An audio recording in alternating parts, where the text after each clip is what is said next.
Hello' everyone, Assam learner YouTube চেনেলটোলৈ আপোনালোক সকলোকে স্বাগতম জনাইছোঁ।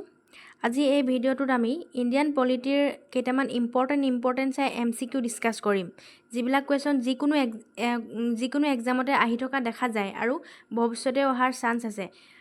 কুৱেশ্যনটোৰ আনচাৰটো আলোচনা কৰাৰ উপৰিও আমি তাৰ ৰিলেটেড বহুতখিনি কথা আলোচনা কৰিম। ভিডিঅ'টো স্কিপ নকৰি শেষলৈকে চাব। নিশ্চয় ভৱিষ্যতে আহি থকা এক্সামবোৰৰ বাবে আপোনালোকৰ অলপ হ'লেও সহায় হ'ব। আহক এতিয়া আমি ভিডিঅ'টো আৰম্ভ কৰোঁ। প্ৰথম প্ৰশ্নটো হ'ল, fundamental duties in the Indian constitution were added বাই।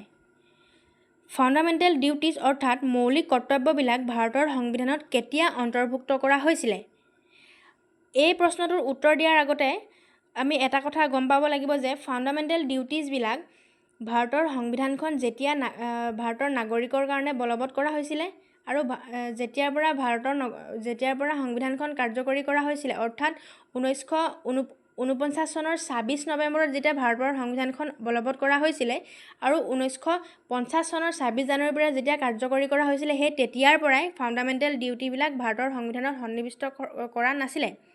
ঠিক আছে, এই ফাণ্ডামেণ্টেল ডিউটি অৰ্থাৎ মৌলিক কৰ্তব্যবিলাক এটা সংশোধনী হৈছিলে। সেই সংশোধনীৰ জৰিয়তে সংবিধানত সন্নিৱিষ্ট কৰা হৈছিলে আৰু সেই সংশোধনীটো হৈছিলে 1976 চনত 42nd এমেণ্ডমেণ্ট। ঠিক আছে, অপশ্যন নাম্বাৰ 2টো হ'ব ইয়াৰ শুদ্ধ উত্তৰ। 1976ত 42nd এমেণ্ডমেণ্ট, এই এমেণ্ডমেণ্টটোৰ জৰিয়তে ভাৰতৰ সংবিধানত ফাণ্ডামেণ্টেল ডিউটিবিলাক সন্নিৱিষ্ট কৰা হৈছিলে। দ্বিতীয় প্ৰশ্নটো হ'ল, the preamble of the constitution was prepared by.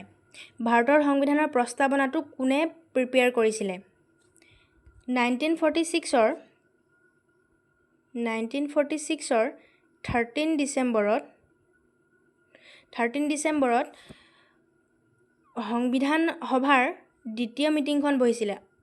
Constituent এছেম্বলিৰ second মিটিংখন বহিছিলে। ফাৰ্ষ্ট মিটিংখন বহিছিলে 1946ৰ 9 ডিচেম্বৰত আৰু ছেকেণ্ড মিটিংখন বহিছিলে 1946ৰ 13 ডিচেম্বৰত।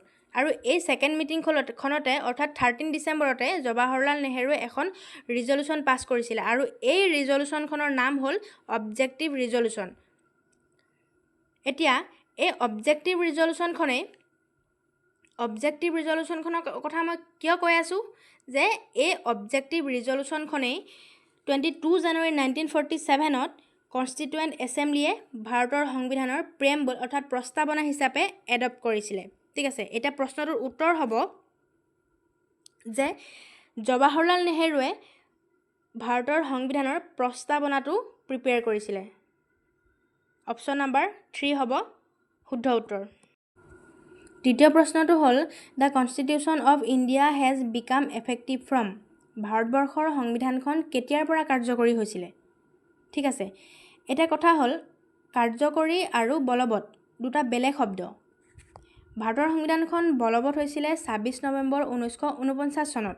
ঠিক আছে, এই দিনটোত সংবিধানখন বলবৎ হৈছিল বুলি এইকাৰণে কোৱা হয় যে এই দিনটোতে অৰ্থাৎ 26 জানুৱাৰী 1949 চনত সংবিধান সভাই সম্পূৰ্ণৰূপে লিখি উলিয়াইছিলে। ঠিক আছে, এই সংবিধান লিখাৰ প্ৰথম প্ৰচেছটো আৰম্ভ হৈছিলে 9 ডিচেম্বৰ 1946ত।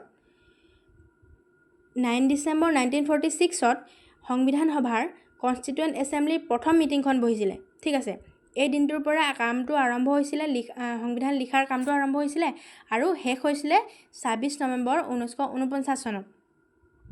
এতিয়া প্ৰশ্নটো হ'ল, the constitution of India has became effective from অৰ্থাৎ ভাৰতবৰ্ষৰ সংবিধানখন কেতিয়াৰ পৰা কাৰ্যকৰী হৈছিলে? ইয়াৰ শুদ্ধ উত্তৰটো হ'ব 26 জানুৱাৰী 1950 চনত। ঠিক আছে, অপশ্যন নাম্বাৰ 3টো হ'ব ইয়াৰ শুদ্ধ উত্তৰ। 4 নম্বৰ প্ৰশ্নটো হ'ল, পঞ্চায়তী ৰাজ ব্যৱস্থাটো কেতিয়া সংবিধানভুক্ত কৰা হৈছিলে অৰ্থাৎ কেতিয়া সংবিধানত অন্তৰ্ভুক্ত কৰা হৈছিলে? ইয়াৰ শুদ্ধ উত্তৰটো হ'ব option number 3, 73rd amendment act of 1992। ঠিক আছে, অপশ্যন নাম্বাৰ 2ত দিয়া আছে 42nd এমেণ্ডমেণ্ট এক্ট অফ 1976।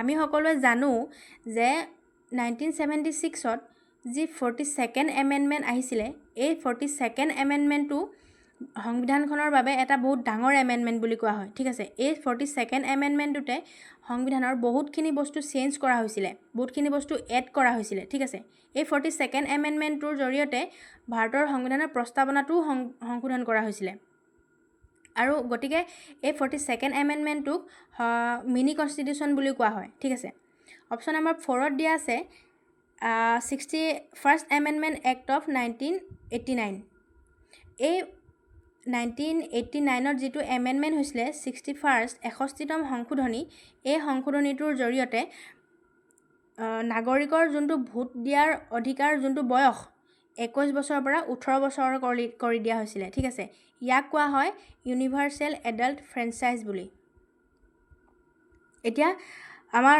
শুদ্ধ উত্তৰ 4 নম্বৰ প্ৰশ্নটো শুদ্ধ উত্তৰটো হ'ব অপশ্যন নম্বৰ 3 5 নম্বৰ প্ৰশ্নটো হ'ল which does not participate in the proceedings impeachment of president ৰাষ্ট্ৰপতিৰ ইম্পিচমেণ্ট অৰ্থাৎ মহাভিযোগত কোনে ভাগ নলয় বুলি সুধিছে ঠিক আছে এতিয়া ইম্পিচমেণ্ট মানে হ'ল ৰাষ্ট্ৰপতিয়ে যদি সাংবিধানিক নিয়ম উলংঘা কৰে তেতিয়া আমি ৰাষ্ট্ৰপতিগৰাকীক তেওঁৰ পদৰ পৰা আঁতৰাব পাৰোঁ এইটোৱে হৈছে ইম্পিচমেণ্ট আৰু ইয়াক সংবিধানৰ 61 নম্বৰ অনুচ্ছেদত 61 আৰ্টিকলত উল্লেখ কৰা আছে ঠিক আছে ইম্পিচমেণ্টৰ এই ব্যৱস্থাটোৰ বিষয়ে এতিয়া প্ৰশ্নটো হ'ল ইম্পিচমেণ্টত অৰ্থাৎ মহাভিযোগত কোনে কোনে পাৰ্টিচিপেট কৰে লোকসভাই কৰে ৰাজ্যসভাই কৰে ষ্টেট লেজিসলেটিভ কাউন্সিলে কৰে ঠিক আছে ইয়াৰ প্ৰশ্নটো আমাক সুধিছিলে যে কোনে পাৰ্টিচিপেট নকৰে ইয়াৰ শুদ্ধ আনসাৰটো হ'ব